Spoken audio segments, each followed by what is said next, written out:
Hello and welcome to English for You. It's Reese and Mike, and we're back talking about Bulgaria today, which is a country in Europe, I believe. Yes, definitely in Europe, Eastern Europe. Bulgaria's Kukuri Chase the Evil Spirits Away is the name of the article today, and it sounds kind of spooky. It does. I don't have a whole lot of reasons to visit Bulgaria, and finding out that there's evil spirits there doesn't really make me want to visit Bulgaria anymore. But who knows? Maybe we'll decide to discover other things about Bulgaria that turn it into a must-go destination. But as of now, I don't really want to travel to see ghosts. Yeah, Bulgaria is definitely one of those countries that you don't hear too much about. Even as a European myself, I don't know that much about Bulgaria other than kind of where it is. And also that there's a very famous sumo wrestler from Bulgaria. Oh, is there? Oh, one of the very few kind of not Japanese people who are good at the sport. The capital city is Sofia. That's about all I know. I probably know more about Bulgaria than Albania, but that's not saying much. Yeah. Because I know nothing about Albania too, so... Well, but they're near each other, and yeah, I'm sure they're delightful places. I bet they're lovely, and hopefully we'll learn a bit about them in this article. Yes. Maybe enough to make us want to go there one day. There you go. I'll go anywhere now. I haven't been anywhere in like 2 years. Let's go to Sure. Let's go to Sofia. I don't care. Yeah, let's go. See the monsters. Sure. All right, fine. Well, let's get into the article and learn about this evil spirit situation in Bulgaria. Let's do it. Reading.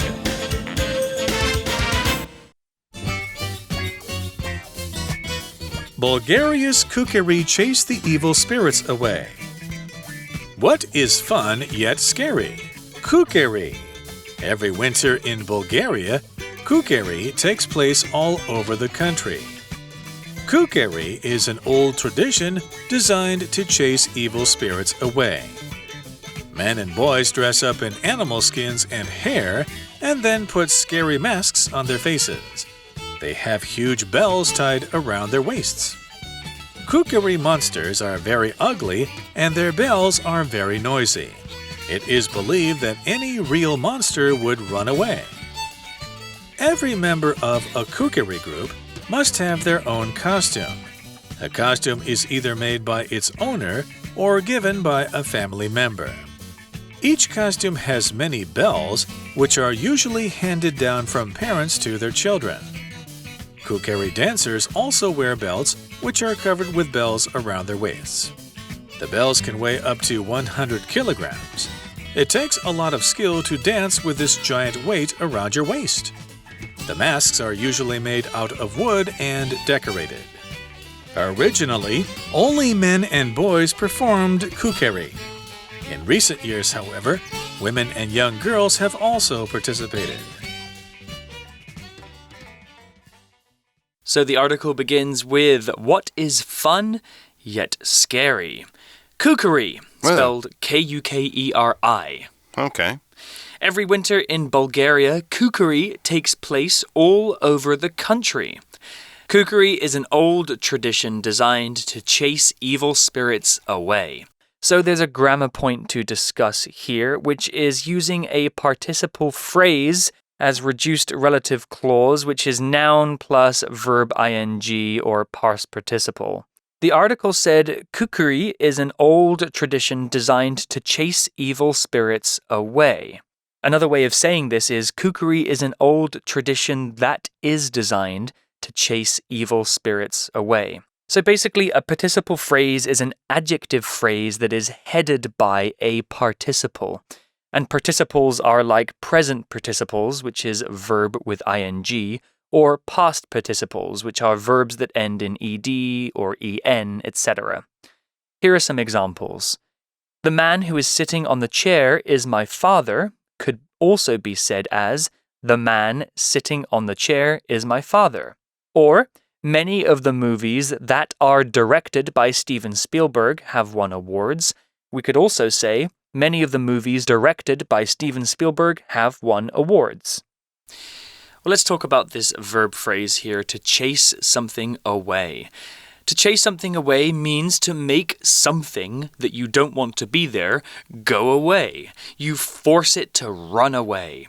Let's imagine you have an annoying little brother and he's pestering you and poking you and you want him to just leave you alone. You could maybe chase him away with a stick or something gross to make him run away.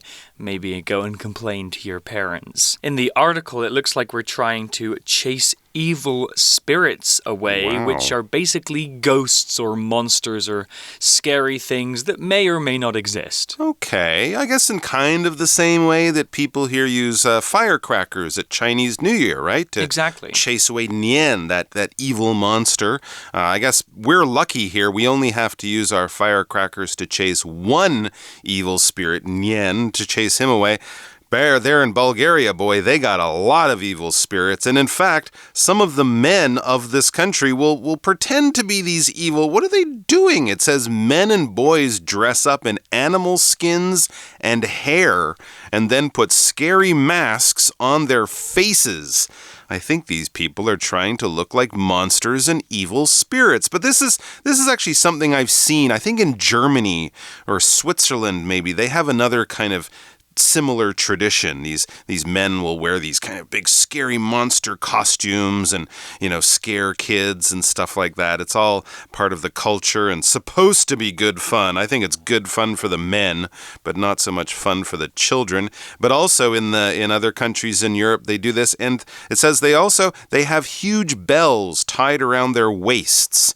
So big, hairy men with bells around their waist kind of sound like cows, actually, in a field, right? A lot of the cows in that part of the world in Switzerland, they wear bells around their necks, not around their waists. Of course, if it's a huge bell, it would be very hard to carry because something huge is big. It's gigantic. It's enormous. It's stupendous, possibly you could even say, but really huge is just very, very big, all right? Something could be big, and then if you see something bigger, you say, that's a lot bigger, or you could say, that is huge, like a certain type of animal. Look at that huge elephant. It must weigh several tons. So we got these huge monsters that are actually huge men. They're wearing animal skins and hair. They have huge bells, and they're just bothering people. Is that the idea? That's what it sounds like. All and, right. I think there are also instances of this happening in Taiwan and China, right? Oh, really? Because you mentioned Nian earlier. Yeah. Well, around Chinese New Year, people often wear Nian costumes too, oh, right? Really? Okay. The big kind of dancing lions. But those ones don't really eat children. Right, that's true. And at least they don't have huge bells to make them even noisier. Well, back to the article and more about these evil spirit costumes. Kukuri monsters are very ugly and their bells are very noisy. It is believed that any real monster would run away. I guess that makes me a monster because I'd run away. Yeah, those sound pretty scary, but at least you can hear them coming. True. Quiet, pretty monsters are the worst. Well, let's talk about this word monster. We've used it a few times already. Monster is a noun, and a monster is a big, ugly, scary creature or thing. Monsters, luckily, are not real. They're mostly in stories and movies. Think of any horror or scary movie you've seen. There's sometimes big monsters with 6 arms and 5 eyes and big scary teeth, and they eat children. Those are monsters. Although we can also use the word monster to describe a person who is very bad and horrible. My little brother is a monster because he always wakes me up at 5 a.m. Oh, what a monster. What a monster. Well, here's an example sentence with monster. Legend says that there is a monster living in a lake in Western Canada, and its name is Ogopogo. Did I say that right, Mike? That's right, exactly. Ogopogo. I always thought it was a pretty bad name for a monster. Sounds kind of cute. It does sound cute, yeah, absolutely. I think it's basically like your famous Loch Ness monster from Scotland, but in Canada they call him Ogopogo. And again, like Loch Ness, no one's ever actually seen him in real life. But it's a good story, and that's what monsters often are. A good story, a way to scare your kids and get them to eat their vegetables or go to bed on time or something like that. And if the whole village gets into it, well, then it becomes part of your culture and it's lots of fun. Now, if you want to be one of these monsters, one of these men who dress up and, scare all their neighbors, it says every member of a kukri group must have their own costume. Yes, you must provide your own clothes, people. You can't rent the costume. You can't order it on Amazon. You have to get your own hair and skin and bell and turn yourself into a monster. No cheating and getting your aunt or your grandmother to make it for you, because each costume is probably quite different and unique for the person. What is a costume? It's basically special clothes that we wear for some kind of special activity. Probably a fun activity of some kind. Now, some people wear special clothes when they go to work, right? We think of a police officer in their uniform, or someone who works in a store wears a uniform or something like that. Now, that wouldn't be a costume. That's a uniform. That's something you wear for a reason, like being in a school or being a nurse or, a doctor. They all have these different special clothes that we can identify them by. A costume is more for fun, for your activities, for your social time. A Halloween costume, that's something you might wear if you're going to a party where you're supposed to dress up, a fancy dress party. You'll get a costume and it'll be something fun, a superhero or, something like that. And we could also use this word for clothing that actors or actresses will wear in a play or a movie or something, not their normal clothes, but special clothes for some kind of fun activity or even for acting in a play or a film. So these costumes are supposed to make them look like monsters. That's the idea. And remember, you have to make your own. Well, yeah, the article tells us a bit more about these costumes. Okay. It says a costume is either made by its owner or given by a family member. Oh, so you could get your grandfather's costume when he retires. Yeah, it's being passed down through the family. I hope they wash them afterwards. Yeah, they could get quite smelly, especially as probably you're sweating in them as you're dancing around. Made of hair and skins. Well, each costume has many bells, which are usually handed down from parents to their children. Well, that's kind of nice, actually. Yeah, it's keeping it in the family. It's very traditional. This phrase, hand down, was used here to talk about how the bells are given to children. So the verb phrase hand down means to give something to your children or to someone younger than you so that they can use it. You hand down things like toys or clothes or pieces of jewelry, things that maybe you want to keep in the family. You can also hand down other things that are not physical. You can hand down stories or advice by teaching younger people. We can also call things that are handed down hand-me-downs. So if your auntie or your grandmother gives you a beautiful necklace for you to keep, that's a hand-me-down. It was handed down to you. So this is kind of a nice idea, and I guess it sounds like a lot of work to make these costumes. I mean, it's not like you can go to the skin and hair store and just buy stuff like you go to Uniqlo and buy a shirt. So it probably makes sense that they're handing this stuff down, and the bells too. I haven't bought a lot of bells recently, but I imagine they're probably quite expensive. And we certainly know that if they're not expensive, they are heavy, which also probably means they're expensive. But let's find out how heavy. Kukri dancers, we read, also wear belts which are covered with bells around their waists. Well, that makes sense. That's where you wear a belt, is around your waist, basically sitting on top of your hips, kind of, cutting your body in half from your upper body to your legs and lower body.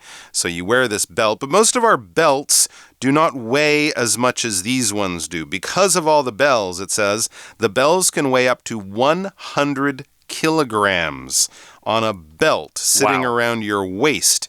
And I imagine you're walking around town, jumping out and scaring people with a belt that weighs 100 kilograms because of all the bells on it. And you're loud, too. Just to give you an idea, I just looked this up. You know the average weight, or sort of the top weight for a suitcase when you travel is around 25 kilograms. So think of that big bag you take to the airport and you don't want it to be too heavy. You got all your stuff in it, plus everything you bought, and it's around 25 kilograms. So imagine 4 suitcases worth of weight hanging off your belt. That's a lot of weight. I don't know if these people, these monsters are real, but the men who wear these belts, they kind of have to be big monsters too, because they have to be quite strong, because these things weigh, these bells weigh so much. When we weigh something, basically, we're saying it has a certain weight. If we use it as a verb, we're finding out the weight. So if you want to know if you're losing weight on your diet, you weigh yourself. If you're buying apples at the supermarket, you might weigh them out. So you have 2 kilos, 2 kilograms of apples. And here, when something weighs something, we're just saying it is this weight. In the same way that we say if something costs something, it is this price. All right? For example, the average human brain weighs around 1.2 kilograms. So I'm imagining a guy with hundreds of brain. No, that's a real monster. Let's not go there. But it says these bells on the belt can weigh up to 100 kilograms. So I guess that's the good news there, because if something weighs up to, if we use up to in this way, we're saying this is sort of the top or the maximum or the highest level. You know, for example, the temperatures in Taiwan during summer can get up to 40 degrees, right? That's pretty high, and it doesn't usually ever go much higher than that, but that is the maximum or highest number. So I guess if you're a baby monster, your bells will only weigh 50 kilograms, but as you get bigger and stronger, you can have more bells and then more weight. Well, the article continues to tell us more about how amazing this is. It says it takes a lot of skill to dance with this giant weight around your waist. The masks are usually made out of wood and decorated. Well, absolutely. You would need skill and physical strength, not only to move, but to dance with all of those bells tied to your body. Definitely. Well, we also saw the phrase out of in the article. The masks are usually made out of wood. To be made out of something basically means to be made from something. You use a material like wood to make something. A table is usually made out of wood, so that means that the table is wood. We've used wood to put the table together. If we go back to the article, we can learn more about the gender roles in Bulgarian society. Yeah, so next it says, originally only men and boys performed kukri. All right, so that gives us an idea that something probably has changed with this, because it says originally only men and boys performed kukri. So if we go back in time to when it originally first happened, when people originally started this tradition, yes, it was only the men and the boys. But again, since we're talking about originally, this is at first, in the first place, at the very beginning, at the start of this story. So giving us the idea that something changed after that. But if we got in our time machine and went back, 300-400 years, when the first people in Bulgaria said, hey, we should dress up like monsters and scare people, it was only the boys and men who were allowed to perform as a kukri monster and do the kukri dancing. And I'm sure the women were really disappointed that they didn't have to wear 100 kilograms of bells on their belt and had only to watch the crazy men do this. But that is what was the situation at first, or originally. For example, originally I wanted to go to Tahiti for my holiday, but then I changed my mind. I looked on a map and found where Tahiti is and realized it's going to cost a lot of money to get there. So I decided to go to Ilan. We also saw the word perform. Only men and boys performed kukri. So the word perform is a verb, and perform really just means to do something. You can perform any task, but we usually use perform to talk about how somebody shows something that they can do to an audience, to a group of people watching. You can perform a song, or you can perform a dance or a play. In the context of the article, in Bulgaria, men and boys perform the kukuri dances in their costumes. They're showing people their performance, which is the noun version of perform. Here's an example sentence. Diane and Sam are excited to see their son perform in his first ballet. Sounds fun. It does sound fun, absolutely. Well, back to the article and a bit more about how things have changed. In recent years, however, women and young girls have also participated. So that's where we can go back to the word originally. We use that word because now things are different. Women and girls can also dance the kukuri. The article used the word participate here, which is a verb, and participate means to take part in, to join in with an activity. You do something with other people, to be a part of an event or an activity. An example sentence with participate could be, Amelia participated in a marathon last weekend. Ooh, marathon is that big, long race that people run, often for charity. That's the end of day 1 of this article about kukuri. We'll have more tomorrow, but for now, let's go to our For You Chat question. For You Chat. Okay, so the For You Chat question today, Mike, we kind of already talked about this at the top of the show. Would you like to go to Bulgaria? Why or why not? Well, are you planning the trip? Is this a free trip? Sure, let's imagine I'm paying for you. Oh, I would love to go. Thank you, Reese. What an honor. That would be great. I kind of like going to places that I know nothing about. It puts a bit of pressure on you, but in some ways it doesn't, because you go there with no expectations, right? You don't have this list of, I got to do this, I got to go here, I got to see that, I got to take a picture of this.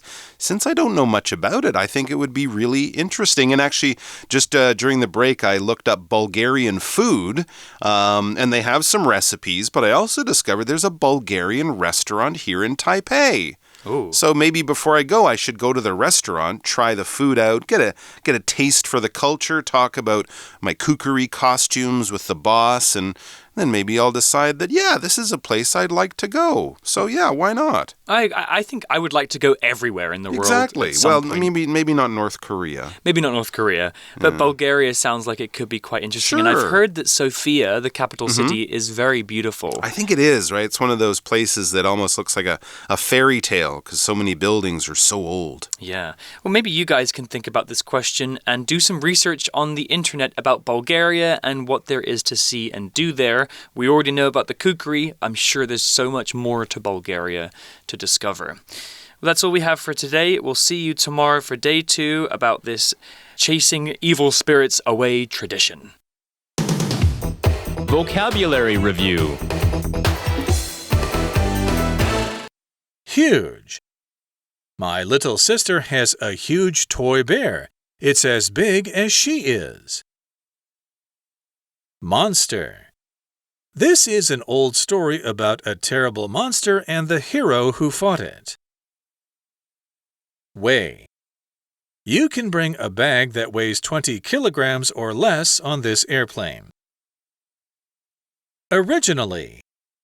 This building was built 80 years ago and was originally used as a prison. Now it's a famous university. Perform. Clarissa normally comes here to listen to the music, but tonight she'll perform a song herself. Participate. Jenny wanted to participate in Sports Day this year, so she signed up for one of the running events. 智慧小补帖 Costume.